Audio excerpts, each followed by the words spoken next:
How's it going, everyone? Today I want to bring a sort of different kind of video where I want to discuss the idea of parasocialism and this video game that I recently finished called Clair Obscur Expedition 33, and just kind of my general thoughts and the parallels I want to draw between these two pieces of medium, parasocialism and the video game itself. Hope you enjoy. Maybe this is the type of content I'll be doing more of in the future if it does well. But here it is.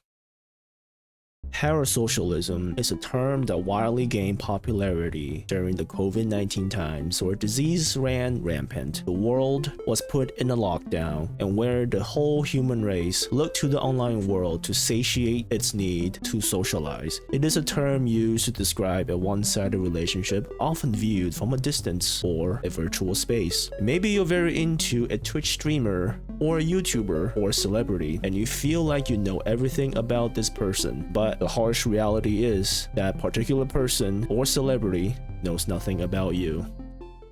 We as the human race seek a myriad of things: social bonds, relationships, families, friends. We also seek purpose, ideas, and our need to create to more tangible things like food and shelter, a general feeling of safety. With the COVID-19 lockdown, people were forced into containment unwillingly, thus stripping away much of what really makes us feel human to begin with. However, I am not saying that the whole human population felt this way. Some took advantage of this negative and turned it into a positive. What I mean is, some chose to take the higher road and create something for themselves. With what seems like an infinite time has just been granted to them, one might finally pick up that book series that they've been meaning to start, but the burdens of life in the real world has simply stopped them from picking up that series. Others have taken into their own hands to better their lifestyle choices and might decide to build something like a home gym because, you know, with all the businesses except the essential ones shutting down and all, one just can't,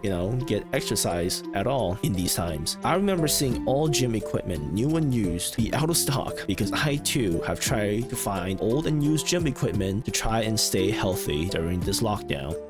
However, I digress a bit, as the goal of this video is to discuss the darkest side of the COVID-19 lockdown, and that is the dramatic rise in popularity of the internet and in turn, parasocialism. Don't get me wrong, the internet, and especially social media, was already popular before the pandemic, but now exaggerated to greater heights. I remember at the height of COVID, I caught the wind, a rumor of this game called Genshin Impact, a gacha game that everyone called a Breath of the Wild ripoff. I thought, well, this game looks interesting and I've never played Breath of the Wild. Let me give this a try. Lo and behold, I was hooked to the world that Genshin Impact has created. I have replaced the feeling and the need of having friends, a social life, other relationship with Genshin Impact and set my life to the side because I thought, well, if the world is on pause, might as well pause my life too.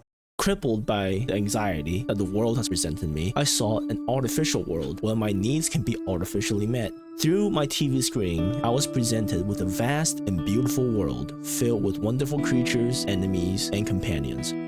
I remember being so obsessed with this game that I would constantly think about it night and day. I would think about the game until the moment I turn off the game, go to sleep, wake up, and relieved to finally jump back into the game and play again, to live in this artificial world. And that game was starting to change my life. On the other hand, the dramatic rise of Twitch streaming and VTubing, where the audience direct their attention to these streamers and VTubers in order to satiate the need to socialize, myself have discovered a bunch of these creators and streamers have grown attached to them. What first started as a simple means for entertainment quickly turned into parasocialism, where I now try to keep up with their contents daily. I watch them much like how people watch reality TV. It's just good entertainment to see the lives of people apart from your own and to judge, to cry, laugh, and sympathize with their own human struggles. In Clair Obscur Expedition 33, much of what I described when it comes to Genshin Impact or content creators can be seen. Maya, an assuming genius child with what Versal says has this amazing ability to paint, was caught in a fire set up by the Writers Guild. Presumably, saved by Verso and came out scathed with a myriad of life-disabling issues such as a half-burned face, damaged esophagus where she can no longer speak, and loss of an eye. Much like COVID, life has stripped Maya of everything that makes her, well, her. Of course, to a more extreme and permanent degree than the COVID lockdown. One can assume with these crippling disabilities, Maya has lost much of what makes her feel human. She is stuck in a body where she perceives as having no future, as she states at the end of the game. The moment I leave, Papa will erase this canvas. This is not worth your life. What life? My life of loneliness in a shell of a body, with no voice and no future. You're Mael. No matter where you are, you don't need this canvas.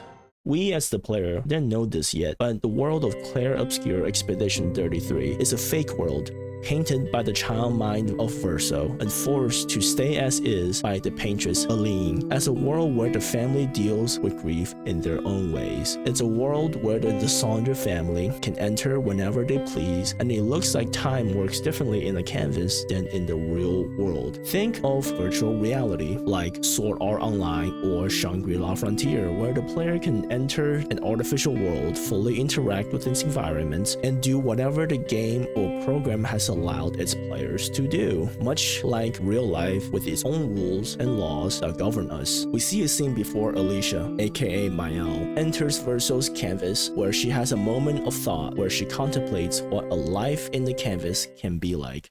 Fast forward a bit, Mael ends up spending 16 years in Verso's canvas, not knowing she too is a painting within this world, and that she has formed relationships and has lived her life in this world. Albeit not a pleasant life, but a life where she is void of her disabilities and was able to live a normal life. By the end of the game, Mael wakes up from her amnesia and remembers who she really is and was, who she was in the real world outside of the canvas. Tragically, in my opinion, Mael desperately tries to cling on to this canvas world because of the relationships that she has formed. Gustav and Emma, her adopted family, who has taken her off the streets, away from the life of jumping from foster family to foster family. Lune and Ciel, her new family who share the same goal as her, to eliminate the paintress and live a normal life absent of despair.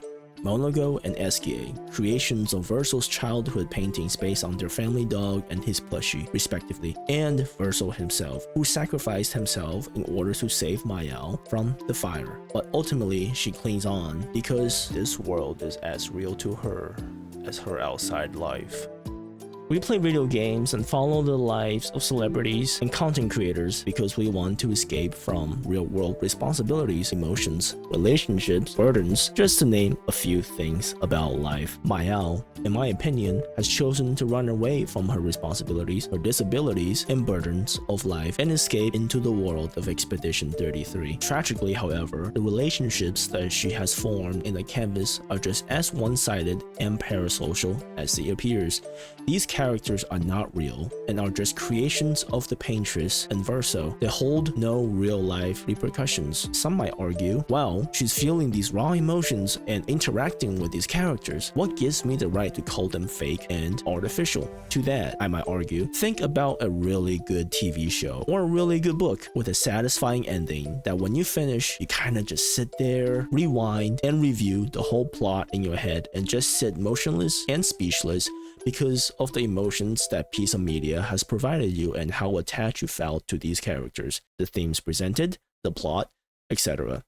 Of course, these are genuine and raw emotions, but good things and all things eventually end. To dwell and linger or overstay your welcome will only ruin that good thing. Think of a song that you really vibe with. If you put that song on repeat all day, all week long, without switching it up, you will get tired of it and it may even make you hate that song in the long run. We see in Expedition 33 that for a painter to stay in a canvas for a prolonged period of time, it will eventually cause damage to that painter, either that be in their psyche or maybe physical, or maybe to both their psyche and physical well-being. To worship a one-sided relationship to an obsessive degree without reciprocity can cause damage to one's psyche, and I think that's what Clair Obscur is trying to paint here. Get it? paint than to obsess over a piece of painting because of what the painting means to you, and to neglect your real life responsibilities can be dangerous. We can kind of get a glimpse of this impact from how urgently Clair is trying to pull her whole family out of the painting so that each member can finally resume their responsibilities in the real life. Most of the game, I view Renoir as the villain, someone that is trying to erase this beautiful world created by Verso and to take Maya and Aline away from this canvas where they love spending their time in. However, as I edge closer to the end of the game, I realized that I agree with Renoir's perspective, that his family is in an artificial world and that his wife and daughter are grieving for the death of Verso in an unhealthy manner by drowning themselves in nostalgia and by continually staying in Verso's painting, to feel Verso for all of eternity and to never return to reality where the bodies and the life they had built together continue to run away and neglect. Renoir is that father that we all need to pull ourselves away from our obsessions, these celebrities and these content creators, and to remind us that relationships and emotions we have developed with these characters are one-sided and not real, and that we have to pull ourselves away and continue to live our lives regardless. I don't believe Renoir would have had a problem with Verso's canvas if Aline or Maëlle weren't so overly obsessed with it. If they had just consumed its world in healthy doses, much like how we should with social media and other pieces of media, then it would have been okay, and the canvas wouldn't have to be destroyed. I hope you enjoyed this video. Please give it a like and subscribe. Thank you.